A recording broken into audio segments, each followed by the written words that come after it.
My name's Zach Anderson. I am a senior in computer science at the University of Kentucky. I'm originally from Georgetown, Kentucky, and I'm 20 years old. I got involved with undergrad research approximately 2 years ago.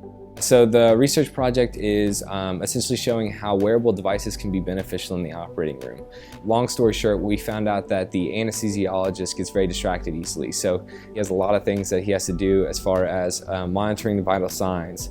That's one crucial part in his role. Along with, in the intubation process, he has to make sure that the patient's under, everything's going smoothly. He has to fill up the drugs while he's in the operating room. So there's so many things that are going on. We wanted to design an application such that the anesthesiologist would be able to go into the operating room. He would be able to wear the Google glasses, and while he's focusing on the patient up in the corner of the right eye, he would be able to see the vital signs in real time of the patient. So that way he's not looking across the room to try and figure out what these vital signs are. He can just focus on the patient and be able to get those vital signs in real time. What happens is that we use an anesthesia machine from GE Healthcare. They have a multitude of anesthesia machines that just have a particular protocol that you can hook up to the back end of and receive that data. We have a computer that's connected to the back of the anesthesia machine getting that data. And then I've written some code that will essentially get the vital signs that we need. So the heart rate, the blood pressure, and the blood oxidation level. Those three vital signs can be very crucial to a patient's health. So I grab that data from the anesthesia machine approximately every 1 second. And then once I grab that data, I then broadcast that data to the Google glasses, which are connected to the computer. So it's essentially going from a wired process to something that's being displayed out through Wi-Fi or a local network connection. Once we got done displaying those vital signs and we tested it here, I actually got to fly out to Baltimore, Maryland. We got to go out to the hospital in Annapolis, and we got to actually see this be used on a real patient. So I physically got to set up this equipment up in a real OR, and I got to go and experience and see these people using this application in the operating room, which was incredible. It's one thing to just build an application and just put it to the side, but it's another thing to actually go into the place that you've designed it for and actually see people using it.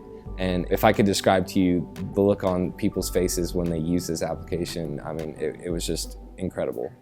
We're trying to show how wearable devices can be so beneficial in the operating room. So it doesn't matter whether it's Google Glass, whether it's even Oculus Rift or the HoloLens that's going to be coming out in 2020, it could be anything.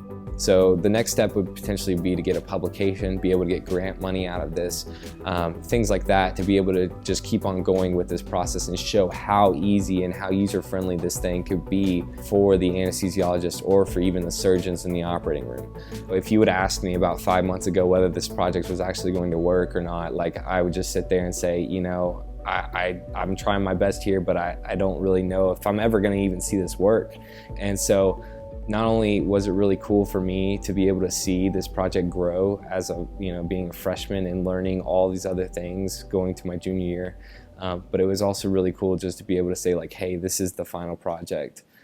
One of the things that I think that I learned the most from Dr. Seals in particular in his research of his own, that he just never gives up. He always tries to work at things at a different angle. And those are the things that I kind of learned about through my own projects. So, I had to get through milestones. There were things that I had to get past on this project. It was a 2-year project.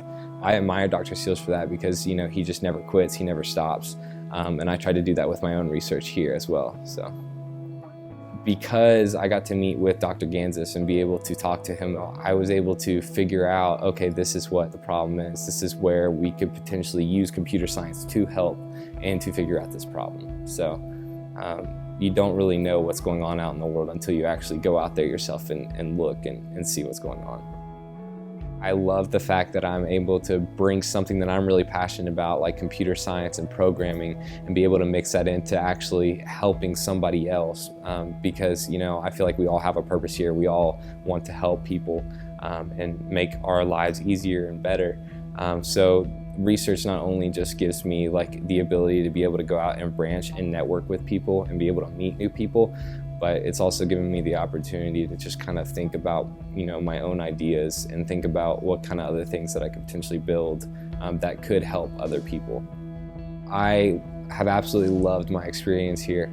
I started out being in the Living and Learning program my freshman year. I absolutely loved it, being able to just hang out with a bunch of engineers, living all under one roof. And it was super helpful as far as if we both had calculus or things like that, be able to just knock on somebody's door and say, hey.